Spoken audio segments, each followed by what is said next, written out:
अपने बच्चों को स्कूल में छोड़कर ऊंचे पहाड़ी की तरफ निकल पड़ती है। तभी रास्ते में उसे मीनू मौसी मिल जाती है। क्यों लाडो, कहाँ जा रही हो इतनी जल्दी में? मीनू मौसी, अभी थोड़े ही दिनों में दिवाली आने वाली है ना, तो मैं इस बार मिट्टी के दिए बनाने के लिए ऊंचे पहाड़ी की तरफ मिट्टी लाने के लिए जा रही थी। मैं मिट्टी के दिए बनाकर बाजार में बेचने वाली हूँ। अच्छा, ऐसी बात है। ये लाडो भी ना बहुत होशियार है। इस बार मैं मिट्टी के दिए बनाने वाली थी, क्योंकि इसमें मेहनत कम लगती है और मुनाफा ज्यादा होता है। अब मुझे कोई दूसरी चीज का व्यापार करना होगा। अरे मीनू मौसी, क्या हुआ? आप कहाँ पर खो गई? वैसे आप बताओ, आप इस बार कौन सी दुकान लगाने वाली हो? मैं भी इस बार मिट्टी के ही दिए बनाकर बेचने का सोच रही थी, पर जाने दो। अगर मैंने दिए बनाए और वो नहीं बिके तो मेरी सारी मेहनत पानी में चली जाएगी। मीनू मौसी, क्यों ना हम साथ मिलकर दियों की दुकान लगाए? जो भी मुनाफा होगा हम आपस में आधा आधा बांट लेंगे। अरे, ये कितना दिमाग लगा रही है। सारा आसान काम खुद करेगी और मुश्किल काम मुझे लगाएगी। इससे अच्छा मैं कोई दूसरा काम देखती हूँ। अरे मीनू मौसी, अब फिर से कहाँ खो गई? मुझे जाना है। नहीं नहीं, रहने दो। तुम तुम्हारा दियो का दुकान लगाओ, मैं कोई और आइडिया सोचती हूँ। ठीक है मौसी, अब मैं चलती हूँ। मुझे बच्चों का स्कूल छूटने से पहले वापस आना है। लाडो वहाँ से चली जाती है। मैं एक काम करती हूँ, इस बार मैं आकाश दिए की दुकान लगाती हूँ। जैसे ही लाडो चली जाती है, कालू कौवा मीनू मौसी के पास आ जाता है। क्यों रे कालू, आज सुबह सुबह यहाँ पर कैसे? मीनू मौसी, थोड़े ही दिनों में दिवाली आने वाली है, तो मैं हर साल की तरह इस साल भी आकाश दिए की दुकान लगाने वाला हूँ। लेकिन पिछले साल लकड़ियाँ तोड़ते समय औजार न होने की वजह से मुझे बहुत परेशानी हुई थी, पर इस बार लकड़ियाँ काटने के लिए मैं कुल्हाड़ी का इस्तेमाल करने वाला हूँ। लेकिन मेरे पास तो कुल्हाड़ी नहीं है, वो आपके पास है, ऐसा मुझे सुंदर उल्लू ने बताया। वही लेने के लिए मैं आपके पास आया था। अरारा, एक कुल्हाड़ी के लिए इतनी बड़ी कहानी सुनाने की क्या जरूरत थी? सीधे सीधे मांग नहीं सकते? लकड़ियाँ काटने के लिए कुल्हाड़ी चाहिए। रुक, मैं लेकर आती हूँ। मीनू मौसी घर के अंदर जाकर कुल्हाड़ी लेकर आती है। ये ले, ठीक से इस्तेमाल करना। मीनू मौसी, जैसे ही दिवाली खत्म हो जाएगी, मैं आपको आपकी कुल्हाड़ी वापस ला कर दूंगा। ठीक है ठीक है, बस आते आते मेरे लिए भी लकड़ियाँ लेकर आना। मुझे ठंड के मौसम में आग जलाने के लिए काम आ जाएंगी। ठीक है मीनू मौसी, मैं लेकर आऊंगा। कालू भी कुल्हाड़ी लेकर आकाश दिए बनाने के लिए लकड़ियाँ लाने वहाँ से चला जाता है। लो, ये भी आइडिया चला गया। अब मैं क्या करूँ? मैं एक काम करती हूँ, मिठाई की दुकान लगाती हूँ। इधर लाडो ऊंची पहाड़ी पर आ गई थी और दिए बनाने के लिए लगने वाली मिट्टी जमा कर रही थी। थोड़ी ही देर में लाडो ने एक पोटली में मिट्टी जमा कर ली। चलो, मिट्टी तो मैंने ले ली। अब यहाँ से सीधा स्कूल की तरफ जाती हूँ। मेरे स्कूल पहुँचने तक स्कूल की छुट्टी भी हो जाएगी। थोड़ी ही देर में लाडो स्कूल पहुँच जाती है। स्कूल की छुट्टी हो जाती है। बच्चे क्लासरूम से बाहर आ जाते हैं। बच्चों, कैसा रहा तुम्हारा एग्जाम? अच्छा तो था ना? बहुत अच्छा था मम्मी, मैंने सारे क्वेश्चन के आंसर लिख दिए। और तुम्हारा पिंकी? मेरा भी एग्जाम बहुत अच्छा गया मम्मी, मैंने भी सारा क्वेश्चन पेपर सॉल्व किया। मेरे प्यारे और होशियार बच्चे, चलो अब घर चलते हैं। घर जाकर मुझे बहुत काम है। घर आते ही लाडो अपने बच्चों के लिए खाना बनाती है और खाना बनते ही अपने बच्चों को साथ लेकर खाना खाती है। लाडो मिट्टी के दिए बनाने के काम में लग जाती है। बहुत देर तक मेहनत करने के बाद लाडो मिट्टी से बहुत सारे दिए बनाती है। धीरे धीरे दिन बीतने लगते हैं और दिवाली और भी ज्यादा नजदीक आ जाती है।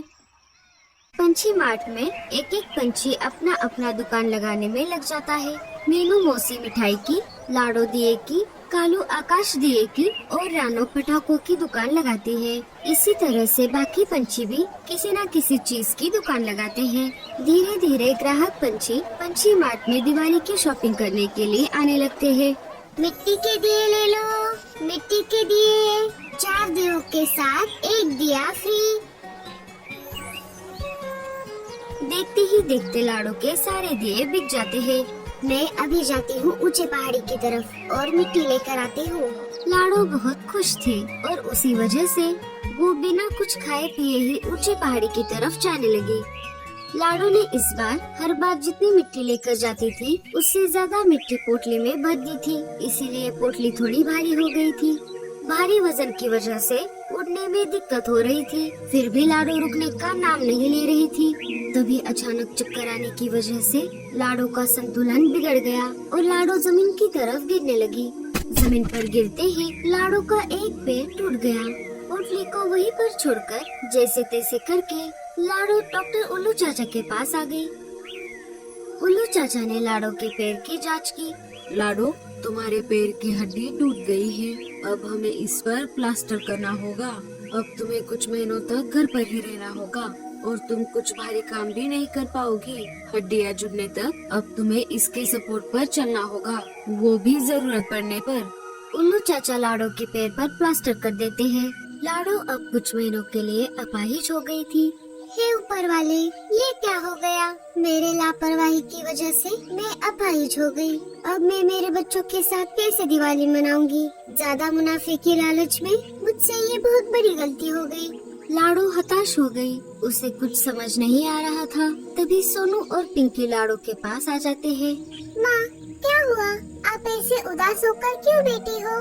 बच्चों, मुझे आने वाली दिवाली की चिंता है। जैसा मैंने आप दोनों से कहा था, अब इस हालत में मैं कैसे काम करूंगी? माँ, तुम चिंता मत करो, हमारे पास जो भी है हम उसी में खुश हैं। हाँ माँ, आप अभी आराम करो। सुबह हो जाती है। गोरी लाडो के घर आ जाती है। अरे गोरी, इतनी सुबह सुबह आज अचानक यहाँ कैसे? क्या बताऊँ लाडो, देखो ना, कुछ दिनों से जग्गू दिवाली की शॉपिंग करने की जिद कर रहा है। चलो ना तुम भी हमारे साथ, हम दोनों मिलकर दिवाली की शॉपिंग करेंगे। गोरी जानबूझकर लाडो के पास आ गई थी। नहीं गोरी, तुम जाकर आओ, मैं फिर चली जाऊंगी। ठीक है लाडो, मैं रानो को साथ लेकर जाती हूँ। हे ऊपर वाले, अब क्या होगा? मुझे कुछ भी करके थोड़े बहुत दिए बनाने होंगे, तब जाकर मैं मेरे बच्चों के लिए दिवाली की कुछ शॉपिंग कर पाऊंगी। लाडो कालू को मिट्टी लाने के लिए कहती है और कालू लाडो को मिट्टी लाकर देता है। पर लाडो, तुम इस मिट्टी का क्या करने वाली हो?